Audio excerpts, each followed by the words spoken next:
こんにちは、タコです。今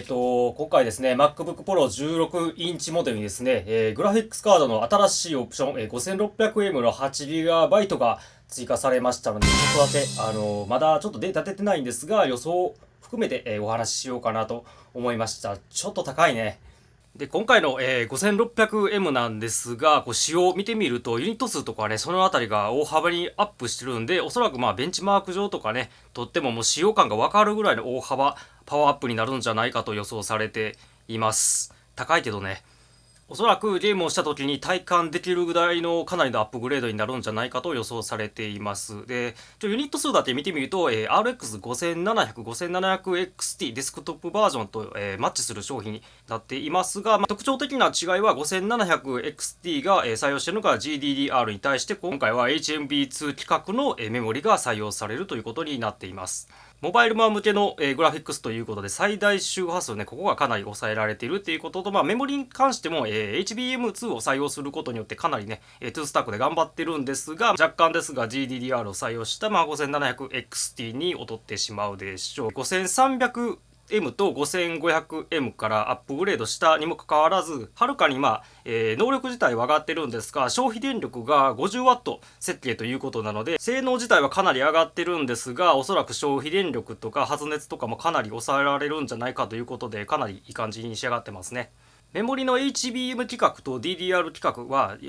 っと HBM 規格の方が今生産するのにコストがかかるっていうことなんで、上位のクラスには結構使われたりするんですが、この HBM 規格なんですけども、違いというと、接地層型メモリと呼ばれているんですが、結果的に GPU の近くに配置できるっていうことで、最終的には帯域が、広くなったり、転送速度がね、非常に速くなって、最終的には省電化もつながるっていう形ですね。で、省電化がつながって、結果的に発熱があんまりしなくなったりとかいう感じなんですが、なかなか開発にまだまだ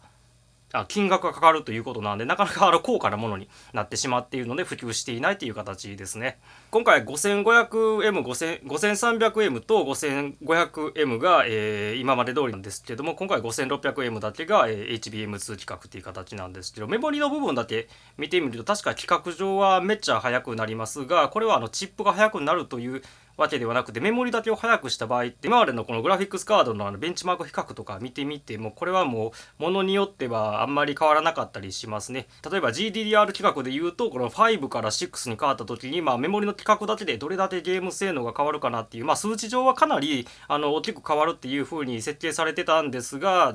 実用度としても僕たちが体感できるほどの違いがあるのかなっていうのはちょっと微妙だったりしますね。で、今回のこの HBM2 もあくまでも、メモリ自体の、帯域幅っていう形なんで、例えばラデオン2じゃない、ラデオン7が HBM2 規格を採用してたんですけども、ゲームのベンチを取った時に、確かにメモリをすごくメモリの速度に依存するように作られているソフトウェアの場合はかなり恩恵があったんですが、逆にそうでない場合はそんなにお金をコストパフォーマンスを考えた時にそんなに変わらないんじゃないかなっていう結果もよくありましたんで、基本的には、5600ね、今回チップが変わりましたので、ここの、アップグレードっていう形が大きくなると思います。今回のラデオンレディオン僕はラデオンって結構呼んでるんですけど、今回のラデオン DNA 規格と、DNA アーキテクチャと、今回の新しいメモリの HBM2 ですね。この組み合わせっていうのが、ないんで、基本的にベンチマーク結果を待つ方がいいんですけど、どのぐらいになるのかな、このぐらいの予想かなって思ってるんですけど、どうでしょうか。はい。2倍、3倍っていう形には絶対ならないと思うから、7万円はちょっと高いかなって思いますね。7万円 ?8 万円税込み8万ぐらいなんで、っていう感じですね。ただもちろん Mac ユーザーは他に選択肢がない。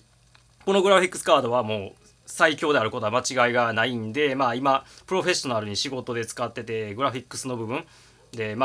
映像関係か知らないですけども、もうちょっといいグラフィックスが欲しいなと思ったらもうこれを買うしかないという形なんで、そこはもちろん尊重はします。ただこの8万円という金額が高いっていうのは今の市場価格、普通のデスクトップ向けのグラフィックスに比べると、いやー性能考えるとめちゃくちゃ高いかなっていうのと、 HBM2 規格を採用してるということでここにお金がかかってるんで、僕たち顧客が払わなきゃいけない部分は性能よりもこっちのメモリ規格の方なのかなって考えると、ちょっと8万円高いかなってそういう感じですね。でも選択肢ないですからね、他に。で、おそらくこの8万円っていう結構高価な買い物なので、メーカー側は多分この新しい規格を押してくると思うんですね。メモリのもう HBM2 規格が載ってるからすげえ早いんだよっていうのを多分プッシュしてくると思うんですけど、ここはちょっと冷静になって、基本的には5600M っていうチップね、ここのアップグレードに対して、一応費用対比効果があるという形で、ここがね、基本的にアップグレードの場所になりますので、メモリに関してはあんまり考えなくていい、それ単体では考えなくていいかなと思います。メモリを 32GB にして、グラフィックスを 5500M8GB にして税込み6万円。2万円安いって考えると、こっちの方がいい感じもするけどな。